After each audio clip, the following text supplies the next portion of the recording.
Okay, let us start current affairs today. There is a news about GI tags, geographical indication tags. In IPRs, intellectual property rights, there are various issues like patents, trademarks, copyrights, industrial designs, geographical indications. In that, geographical indication is a category where the particular place and the significance of place is being considered. For example, Tirupati Laddu, Madurai Malli, Hyderabad Halim. When you name it, the significance of the place is important. You can prepare laddus here, but not Tirupati Laddu from Tirupati. That is the thing. Recently, from last 2-3 years, there are various important news about geographical indications. And in 2013, 14, 15, there are regular questions in UPSC regarding geographical indications. Recently, in Andhra Pradesh, Banganapalli mango and Etikoppaka toys, Etikoppaka toys, ETIKOPPAKA, Etikoppaka toys, and Durgi stone carvings. Durgi stone carvings. They got GI tags. DURGI, Durgi stone carvings. They got GI tags. From Telangana, Pochampalli Ikat. Pochampalli. You know, Pochampalli is very famous for saris. Pochampalli Ikat have got GI tag.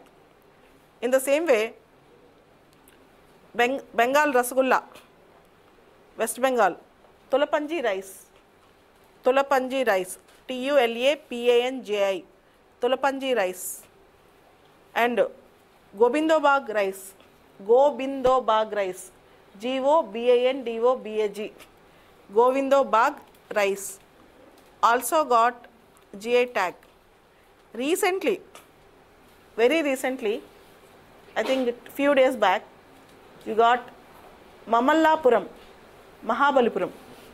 There is a place called Mahabalipuram in Tamil Nadu, very famous historical city, and you have World Heritage Sites also in UNESCO recognized World Heritage Sites also in Mamallapuram. Mamallapuram stone sculptures. Mamallapuram stone sculptures got GI tag. Got GI tag. Mamallapuram stone sculptures got GI tag. Apart from that, we have Chakshesang, CHAKSHESANG, Chakshesang shawl, Nagaland, CHAKSHESHANG, Chakshesang shawl from Nagaland, also got GI tag. GI tags, geographical indication tags, are very important for exam. So, Chakshesang shawl and Mamallapuram stone sculptures. Chakshesang shawl and Mamallapuram stone sculptures are very important for the exam. In Hindu today, there is an article on SWACHA BHARAT. There is an article on SWACHA BHARAT. The article spoke various things. SWACHA BHARAT started 3 years back, October 2nd, 2014. SWACHA BHARAT started 3 years back, October 2nd, 2014. 60,000 rupees was spent on SWACHA BHARAT. 60,000 crore rupees. 60,000 crore rupees was spent on SWACHA BHARAT. And SWACHA BHARAT Sarvekshan and SWACHA BHARAT missions data almost is 63%, around 63% have accessibility. And those who have toilets, 91% of them, those who are having toilets, are using toilets. 91% of the people who have toilets are using toilets. This SWACHA BHARAT data is given by QCI, Quality Council of India. SWACHA BHARAT data is given by QCI, Quality Council of India. Remember, this might be a prelims question. SWACHA BHARAT Sarvekshan data is given by Quality Council of India. And you know, Swachh Bharat Gramin also separate data is been taken. That is also important thing which you should remember. Swachh Bharat Gramin, separate data is also taken, that also you should remember. And there is a lead article today. The lead article is on judges, morality and judiciary. The article is written completely about recent Prasad Educational Trust case, where there are allegations on judges and judiciary regarding some issues. Chief Justice of India talking about legality, his right, his proprietary over deciding the roster of the judges, roster of the bench. That means whenever a bench is being constituted, CJI have a prerogative. Whenever a bench is being constituted, Chief Justice of India has a prerogative to decide who has to constitute the bench. CJI has a prerogative to decide what is the constitute of the bench. And the article ended with two words, perestroika and glasnost. Perestroika and glasnost. Perestroika and glasnost are the two important words in Russia. Before the disintegration of Soviet Union, Mikhail Gorbachev started perestroika and glasnost to improve transparency and restructuring of the Russian economy and Russian entire social system, to improve transparency and efficiency and restructuring. And perestroika and glasnost also are needed in our Indian judiciary. The other ended the article like this: perestroika and glasnost are also needed in the Indian judiciary. So Indian judiciary, though legally right, morally it should also have certain propriety to deal with various issues. It is not about transparency. Judiciary is not about transparency. And the article also used the different words. The situation demanded statesmanship. The situation demanded statesmanship. So judiciary in these type of situations should play a gentleman's role rather than inner fights, which appears very much to the public. You should go for some statesmanship and gentlemanship rather than inner fights.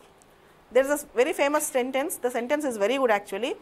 The court cannot stand on formality procedure. The court cannot stand on formality procedure and sacrifice substantive justice. So substantive justice is more important than procedural justice. And who is doing justice is not important. Whether the justice is being done or not is very important. As you all know, justice is a very important concept and people should also trust the judiciary. Justice should not only be done, but manifestably and undoubtedly seems to be done. Justice should not only be done, but manifestably and undoubtedly seems to be done. Judicial accountability should be the need of the hour. Judicial accountability should be the need of the hour. It's a time for the judiciary. It's a time for the judiciary to regain the confidence of the people. So time for the judiciary to regain the confidence of the people. Apart from that, we have an article, an interview with Sunita Narayan. Sunita Narayan is a famous environmental activist, very famous environmental activist. She is also the editor of Down to the Earth magazine. She is also the editor of Down to the Earth magazine, which deals with various environmental other issues. And she got Padma Shri. She is a Padma Shri awardee. She is a Director General of Center for Science and Environment, Delhi, based at New Delhi. Director General of Center for Science and Environment, based at New Delhi. The article deals about various issues: climate change, India, pollution, various problems relating to that. All these things were dealt in the article. In the interview, various things were dealt. The problems which were discussed in the interview. The problems which were discussed in the interview. Number one, forecasting data was very poor in India. Forecasting data was very poor in India. Environmental change, pollution data, air quality data, air pollution data, entire forecasting data situation is very poor in India. What we need is a better system and protocol. What we need is a better system and protocol to inform people about environmental issues and also to bring an awareness into the environmental issues. What we need is better system and protocol to inform people on various environmental issues and to bring knowledge of people in various environmental issues. Apart from that, we need a comprehensive plan to deal with all environmental issues. We don't have a comprehensive plan to deal with all environmental issues. And apart from that, government has to step in for clean fuel, renewable energy targets and clean fuel. Construction should be banned. Constructions which cause environmental damage should be banned. Thermal power plants, if they cause environmental damage, they should be minimized. Thermal power plants, if they cause environmental damage, they should be minimized. And brick kilns in the major localities have been banned. Brick kiln industries means the industries which burn the bricks, they are already, most of them are banned, and there is a need to proper check on them again. And generator sets are also banned and should also be completely controlled. Apart from that, there is a very beautiful article on COP23, Bonn Summit. Till 17th of this month, Bonn Summit is continuing, also called as COP23, Conference of Parties. COP23, Conference of Parties. In the entire article,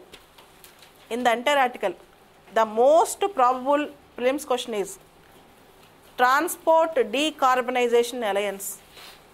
In the entire article, the most probable prelims question is Transport Decarbonization Alliance. In this COP23 in Bonn, Transport Decarbonization Alliance was being formed 4 days back, also called as TDA, Transport Decarbonization Alliance. Star mark question for this year prelims is TDA, Transport Decarbonization Alliance.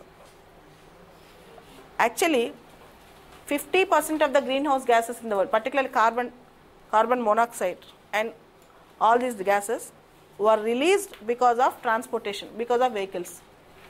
So now the target of this is to reduce vehicular pollution so that we can control global warming. To reduce vehicular pollution, to some extent we can control global warming. So Transport Decarbonization Alliance is very important. It aims to shift to sustainable fuels. TDA aims to shift to sustainable fuels, eco-friendly transport, eco-friendly mobility. So all vehicles, now we are trying to go for eco-friendly mechanism. You all know that we are going to enter into Bharat stage 6, Bharat stage 4 to Bharat stage 6. India is now entering into Bharat stage 6. We don't have Bharat stage 5. We are directly jumping into Bharat stage 6. So fuel efficiency, environmental fuels, environmental friendly engines. So we are going to have eco-friendly mobility. Eco-friendly mobility. Next we have more walkable communities.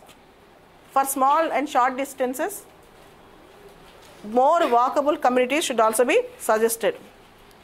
Apart from this, in the article, they also discussed about India's commitment to renewable energy targets and emission intensity.